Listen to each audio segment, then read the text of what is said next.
Gigi.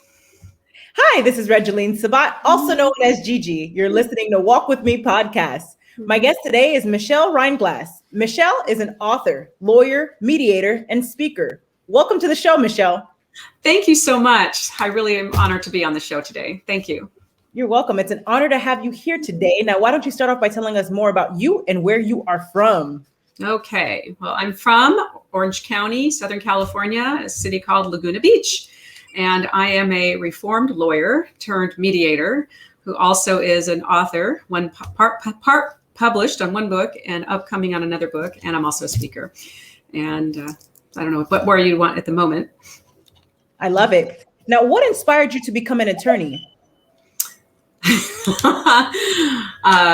And I was inspired. Well, what launched it was a very jealous former fiance. So we went to high school together and we became boyfriend, girlfriend. It was our first full, in love relationship, etc. We graduated together and we had to go to different colleges. So I was at UCI and he went to a community college for 2 years. Then he transferred to a state college. He's extraordinarily jealous. That's all I could say is extraordinarily jealous. I had to fake the names of my guy buddies because he was convinced, that I'd be having some affair. And just so you know, I've worked since I was 13 years old, and I put myself through college and law school. But in any event, so he was really frustrated with not getting to see me all the time and was convinced I was doing all these other things. But I'm working, putting myself through school. So fast forward, he goes to a state college and he comes up with a brilliant idea. I'll have Michelle we'll do one course every semester at night, and then I'll always know where she's at. So while I have a full-time UCI load and I'm working like 30, 35 hours a week, I manage to do these night classes. So the first one was economics. I wish I was mature enough to have appreciated it because it's really a fascinating subject, but it bored me. And then the next one was accounting. Now, I was a math major. Accounting sounds like Greek to someone who is a math major. So I just was really kind of frustrated with that course. But the third semester, we did business law. So I fell in love with widgets and all the contracts and all the things that went on with it. And also when I started at UCI, this is longer than you'd expected, but when I started at UCI, they had orientation. And I was always career oriented since I was a little kid. And so I was going to be a math professor. My grandfather had been a professor. And so that's what I envisioned. But when the orientation, they said, by the way, all of you who are planning to be teachers, better tube that idea because there's no openings and there's just no jobs. So I'm like, what do you do? So I started planning for a statistician or an actuary. And so then all of a sudden this idea of going to law school came up. Voila. So I do owe that to my jealous former fiance. Absolutely amazing. Now, tell us more about your books. So book writing has been one of my passions since I was young. And I kept wanting to publish books. I have so many started books and novels and things that I never finished.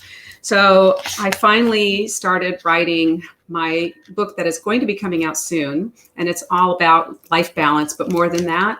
And the title for that book is How to Break Free from Addiction to Busy, which also has a backstory and has a subtitle of Mastering the Art of Balance. And in the midst of writing that book, I was in a Jack Canfield program and met a person named Denise McCormick, and she was already a published author, in fact, a #1 best-selling published author. So we got chatting, and she said, well, Kate Butler does these group books, and that's what hers was. So then she approached me another time and said, are you interested in doing one of those? And my immediate thought, and it's funny, I don't know if we haven't gotten deep into conversation or anything, but I'll call it my whispers. It was one of those things where I thought, oh my God, I am so busy. I'm working full time as a mediator now. And on top of that, I'm in this program and I'm writing my own book. How am I ever going to write a chapter? How am I going to find time to write a chapter? And then it was one of those whisper things that got really loud and just said, what an idiot to think that you shouldn't do it. And I went, you're right. So I decided that was going to be a good opportunity. It was the best thing I could have ever done for myself. So in a matter of 3 months, 30 of us had our chapters written, and then we all did publish. And that was a very exciting time, launching the book together with 29 others. So we're all kind of sisters together. So that one is Women Who Empower. And I have the book. I can look at it later. So that book is amazing, and it just tells, for me, everybody, we each have our own individual chapter.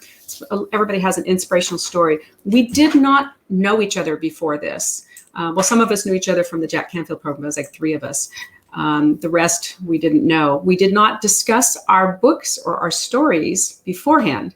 But what we all ended up having as a common theme was overcoming obstacles in our life and making it through to success.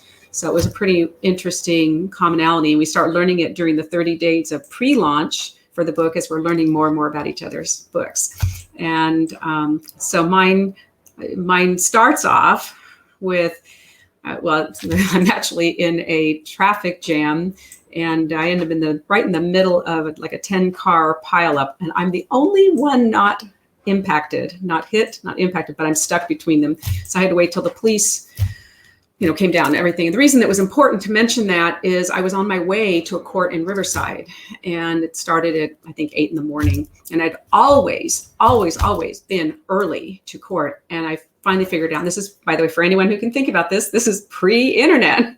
It's pre-cell phones. So I knew I was going to be about 10 minutes late. And so this has been the first time I ever didn't even show up just early.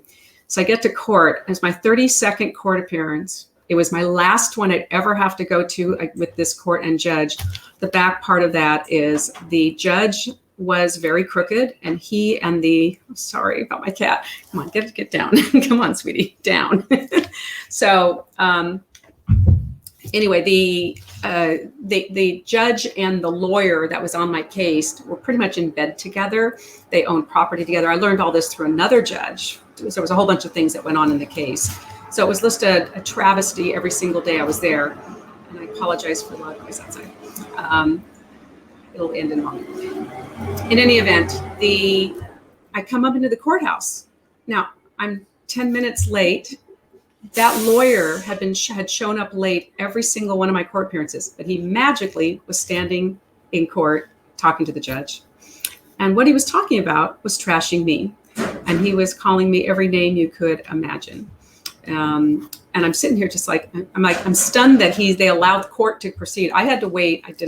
I try not to give too much detail here, but I had to wait up to like an hour, in court for this guy to show up. But for me, they bring him on the moment they realize I'm coming in late. So anyway, I had to listen to all that, and it was horrifying. And the upshot of it was, I was able to get the judge to stop and let me make my responses. And this time, because of my last hearing, I told the judge off. I told him off, but I was crying. He made me cry. And listening to all that, and I was horrified. And that sort of starts this journey into my book. It wasn't really what I started. It was like what ultimately, because I felt so humiliated as a woman to be crying. I felt like I owed a duty to my sisters to show strength, because it was really hard for me back then to be one of the few women, and we didn't have respect in the first place, and people didn't think highly of you in the first place. Everyone had low expectations. By the way, we could never really do wrong because we outdid the expectations, but I lived a life as a lawyer of always having to do more and better no matter what. And then no matter how busy you are, you have to take on more and things like that.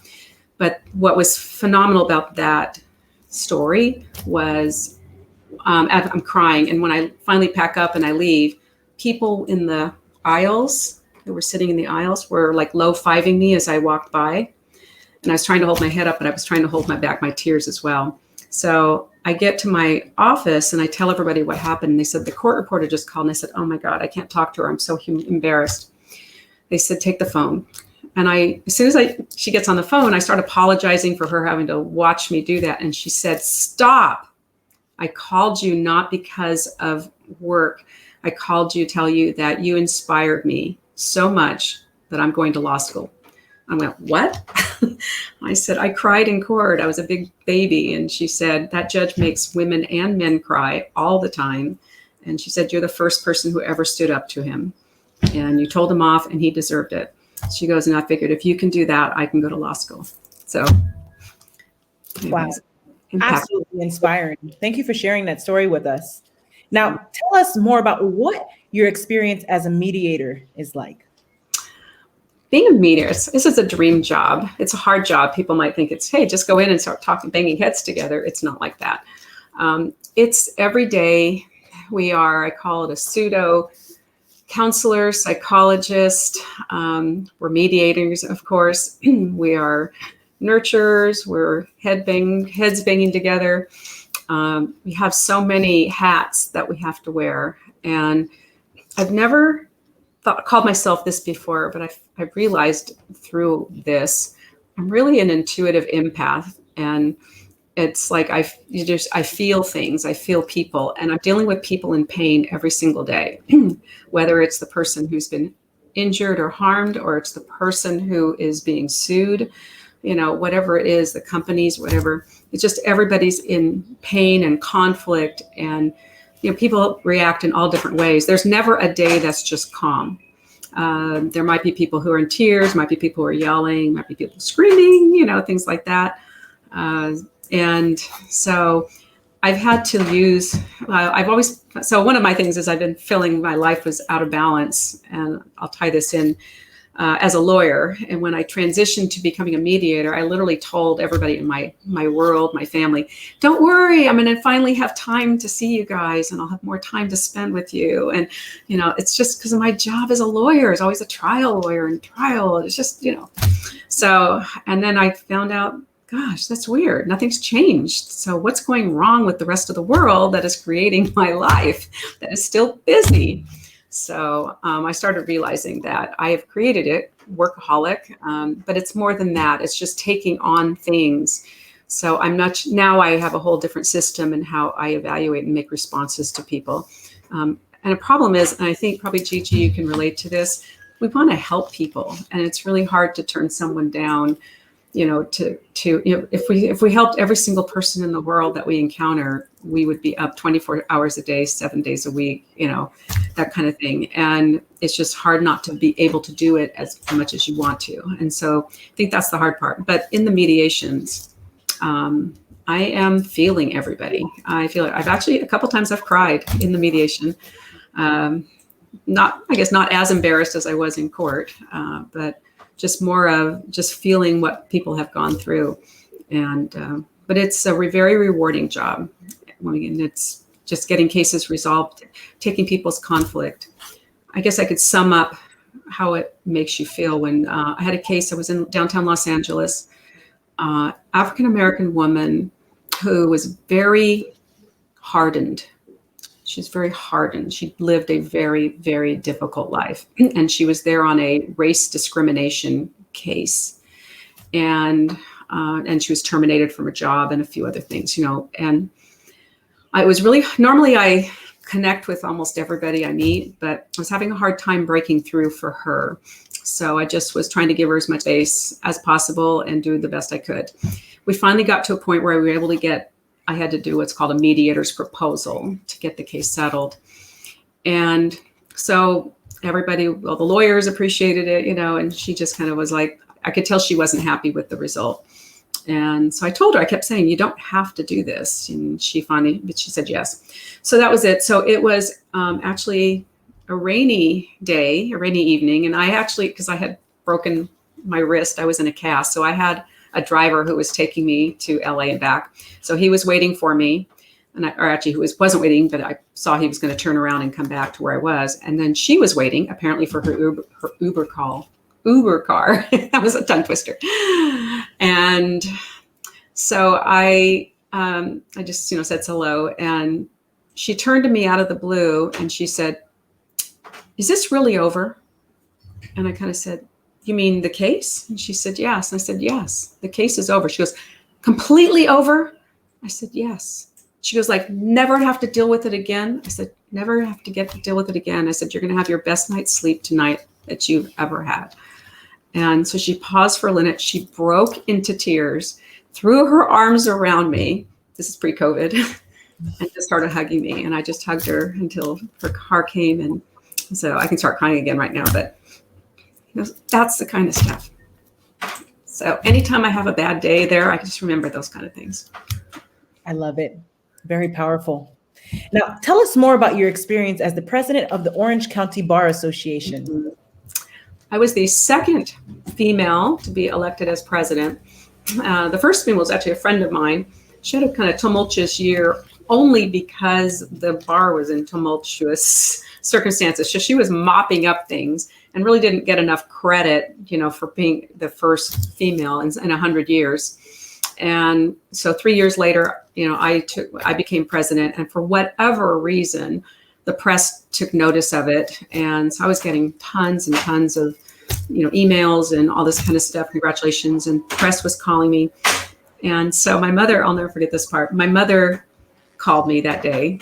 And she said, and I'm getting congratulations all day. And my mother calls, she goes, "Why did you tell them your age?" I went, "Whoa. Hi, Mom. You aren't calling to say congratulations?" And she said, "No, but why did you tell me your age?" I said, "I didn't tell my age." Stop that. So, and she said, I said, "Why are you even caring? I mean, what's this to you?" And my mother looks very, very young, by the way. She said, "Well, I've been lying to people about your age, and now they're going to know how old I am." I told her the press just picks age. They put them in articles. But anyway, that was my intro. We had an amazing year. We started off, before I was even sworn in, we had a lawyer who had embezzled $10 million from a woman's estate. He was representing her. And it was this huge scandal. Before I'm even the bar president, my predecessor, he was called by Channel 7 News. They were driving down to, do a story on it. And he said, "Well, my term's going to be over. So the person you need to talk to is Michelle." So the next thing I get a call from, I think it's Barney Morris, Channel 7, I think it was. Anyway, he said, "We're coming down and see you." And I go, "What?" And he tells me what's going on. Meanwhile, I got a little heads up, but not a lot of heads up. Now, I was wearing back and then it was the fashionable little leggings and the big bulky shirt because I wasn't in court that day. And I found out what was going on. And I said, "Oh my God." So he said, "How much longer do you have?" And he was coming from LA. So I raced home to change clothes. And that was the start of my bar presidency. And we also I started the very first, something that was a passion for me was basically women empowerment and women in the law. Because again, I'm kind of cutting edge, one of the few women in the beginning. And so I came up with the idea of a gender equity committee, but none of the bar presidents before me were interested in it. And that's fair. They have their own agendas and their own passions that they want to promote. So about 6 months before I took office, I approached a judge I respect a lot and another lawyer who I knew they were friends and they were similarly minded as I was. And I asked if they would co-chair this committee, and they said yes. And that thing launched. We got it launched the December before my term even took place. All these things happened before I was even sworn in as bar president. So that was my life. It was an amazing year. We did great. The bar association was just rocking and rolling. We set up hotlines for the elderly, for the senior citizens who were bilked by. We found there was some people who were bilked, and we provided lawyers to give free consultations so they could have their estate plan checked to make sure nobody else was being bilked. And new laws were established because of this, what this lawyer had done. And so it was a big deal. And it was really wonderful. We got an op-ed piece in all the newspapers for that committee, the committees that we set up. We set up hotlines for the Gender Equity Committee. We had judges and lawyers on the panel. And that morphed into what is now a whole different thing. And it's all diversity. It's expanded to full diversity committee, which I love. So it was a very rewarding year. I would never trade it for anything. A lot of work. I had 200 of my own hours and 120 bar hours every month that I worked, but wouldn't trade it for anything. So. I love it. Now, what is your why that keeps you going? Oh my goodness. I know this sounds trite, but I'll say it anyway. I just love helping people. I love,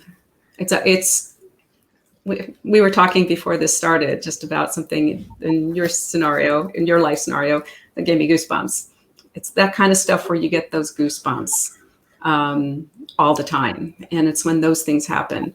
And so I would say I love helping people. I have been supporting, I think I'm up to 6 or 7 kids right now in Malawi, Africa. And I actually went there in 2011, got to meet my first girl who's a student. These kids couldn't even, not them, but neither families couldn't afford even the minor fee, the small fees to go to school. And they walked for hours every day to go to school and go back. And one of our judges, his wife began a foundation to build schools and to provide education to kids in Africa. They've also been working on, they set up an internet place, and then they also been bringing clean water and things. So I'm part of that group. And I still have two kids. One's married, and one's becoming a veterinarian, and one's been in computers. And these are from since they were little kids in school. So, and I hold different venues. A friend of mine who is in Uganda, I'm helping a little girl there to help her get education. I can't tell you how much that lights me up. And I'm actually starting to teach the Jack Canfield success principles to my 2 boys. And one of them calls me mom in his letters. It just makes me cry every time, just to see that. There's just so much. They're just blessed with everything I get to do. My why is just to keep trucking. And I think we all go through down moods, down moments, down times where we're not in our best element. For me, I'm getting successful at being able to go into my massive gratitude. So I can be on the floor, in depression or whatever, and I'll just do massive gratitude. Like I'm seeing my elephant there, I'll just start, I'm so grateful for the wall. I'm so grateful for a chair, just everything you can think of, and that gets me out. But when you're in those kind of moods, knowing that you have a reason to be here. And so it's having these reasons. And I realize for every single, and, I've heard so many people say, if I can just help one person, and that's that same thing. And when you hear it's a second person and it's a third person, just go, there aren't enough of us to go around for the needs that there are out there. And so the more of us that can help people to achieve what we're achieving, and everyone's got the capability. I don't feel it. And I'm not being, not trying to be casual about someone who's been through traumatic, horrible things. It's just, we have those resources. And so the more that we can help people connect to those resources, that's what brings me joy. Absolutely amazing. Now, what is your best advice to the audience for walking with purpose and living a life of happiness? That's great. I think walking with purpose, and I think these go hand in hand actually, and living a life of happiness. If we reel it backwards, it's being aligned in what you're doing, aligned with what your purpose is. And I don't want anyone getting freaked out about the word purpose. Nobody really has to. If somebody really wants to understand their purpose, you can learn your purpose by starting to think about what are those things that you absolutely love? What are those things that light you up? What are those things that just the thought of doing that gives you so much joy, versus other things that, you always, that's what you want to do, those kind of things. But you don't even have to have that kind of intuitiveness. It's more of just, we all know that feeling where we are it's like a light bulb is inside of us, just radiating out of us. We're happy. And so it's being in that we should be feeling joy every day. And it's our right. It's what we should be feeling. And so many of us, myself included, have lived through times where it's like, it's hard to find joy. When I was living my whole life out of balance and addicted to busy, which hence the title of my upcoming book, as I was living that, and I know so many other people, every time I mention the story, I just keep hearing people going, oh my God, you just described me. You just described me. I resonate so much with it. And that's another thing. It's like, that's what's kept me going on my book. People keep asking me, when's the book coming out? When's the book coming out? So it's when you get to that point where you realize that's not healthy, that type of way of living being out of balance is not healthy. And by the way, I believe strongly that when you're out of balance in one area, you're out of balance everywhere. It's kind of that phrase. how we do one thing is how we do everything. And so it permeates everywhere. And so it's just so critical to keep ourselves in balance. And that's what I'm trying to do with the book and, helping people. And I can, give people some tips, I can get them started. I can get them, then I can get them more deeply into it. But that's what my goal is here. So I think it's what is it that our unique skills, what is it that we're able to bring to the table? What is it we're able to do? And I love the walk with purpose, because walk is active. Walk is action. So a lot of people can have great intentions, but it's not until we have our inspired action that we actually accomplish what we want to do. And everything is accomplishable. And I love your positive mindset. I've loved your book, the part I've read so far. And just, I endorse that so much. And so I think that getting to that state of flow, getting to that state, and what it does is it gives you a set of armor. I'm trying to think of a metaphor here. Set of armor for when, I call it the crapola, excuse me, but when the crapola comes in and hits us, because we're all going to get hit with stuff. We can't go through life without stress. We can't go through life without some trauma somewhere, but we can be prepared for how to handle it, because really it's more our reaction to what we're doing, what's happening to us, that creates our state of mind and it's not so much the event itself, and it's how do we deal with it that's going to determine, are we going to still feel joy? Are we going to still feel in flow? Or are we just going to say, oh my God, this is just awful? And we have choices. I actually wrote in one of my little journals, my word for the year is choice, because I decided we have choice from just about everything. And so that's my mantra. I love it. Very inspiring. And thank you for being a guest on Walk With Me podcast. Now, where can the audience find you? Thank you. Thank you so much. Just put up there, my website is the best place to go. What I request people do or suggest people do is, if you go to that website, number one, if you're interested in the Women Who Empower book, that is out there. We have the book right there, and it takes you right to the book on Amazon. It also, if you sign up and just put your name and your email address, you can download. I have 2 meditations. One of my dear friends, Janet Whitney, had created for me. One is called Power, for my Women Who Empower book. And the other one is, I'm so sorry for the distraction of my cat. Molly likes being on screen. Molly, hello, meet everybody. My apologies. And the other meditation is called Balance. And that's in honor of my upcoming book on life balance, in the book that is called How to Break Free from Addiction to Busy. So I think the website's the best place to find just about everything, more than you may ever want. Fantastic. Ladies and gentlemen, make sure to check out Michelle on her website. That's www.reinglassdr.com. And Michelle, thank you again for being a guest on Walk With Me podcast. Oh my goodness. Thank you for having me. So appreciate it, Gigi. Thank you. You're welcome. And again, that's www.reinglassadr.com. You all have a great day. Yeah.